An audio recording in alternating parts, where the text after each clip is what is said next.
विचार केला मायबाप, संत आपल्यासाठी आले. पण संत आपल्यासाठी का आले, एक दृष्टांत देतो, थोडा तुमच्या लक्षात येईल. एकनाथ महाराज आंघोळीला जात होते मायबाप. एकनाथ महाराज आंघोळीला जात असताना नदी किनारी जेव्हा गेले, त्या पाण्यामध्ये विंचू डुबत होता. काय होतं, विंचू हा पाण्यामध्ये बुडत होता मायबाप. विंचू या पाण्यामध्ये बुडत असताना एकनाथ महाराजांनी पाहिलं की अरे हे काय चाललंय बघूया. ते विंचवाजवळ जाऊन असे म्हणाले, मायबाप हे माझ्या हातावर पैसा. असं म्हणणार का, असं म्हणणार मायबाप? नाही.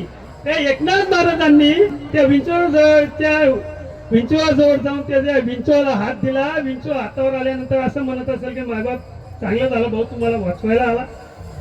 विंचूचा धर्म काय मायबाप, चांगला विचार केला. विंचूचा धर्म काय आहे?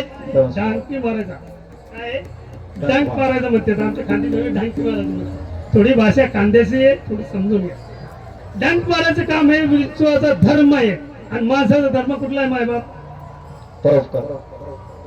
वाचवण्याचा धर्म माणसाचा आहे. तसं संत आपल्याला वाचवण्यासाठी अवताराला येतात. जे का रंगले गांधले त्याची म्हणे तोटी साधूर ताराले तुझे जाना.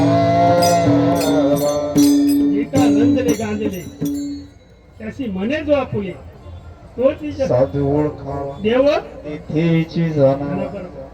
असं आहे मायबाप. संतांनी आपल्यासाठी कार्य केलं आणि आपण कुणासाठी करतो मायबाप? आपण जे कार्य करतोय ते कुणासाठी? आपण 9 महिना 9 दिवस गर्भामध्ये असतो मायबाप. 9 महिना 9 दिवस गर्भामध्ये असताना अहो रात्र त्रास सहन करतो, अहो रात्र त्रास करतो त्या गर्भामध्ये की सोड मला, सोड मला, सोड मला, सोड मला, तरी तो सोडत नाही. मग एक दिवशी तो प्रगट होतो आणि त्याला सांगतो, बोल मला वचन देशील का?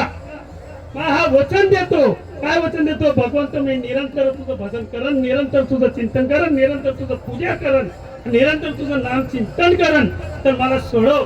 भगवंत जेव्हा त्याला वचन देतो, भगवंताला जेव्हा काय सांगू गर्भीच्या यात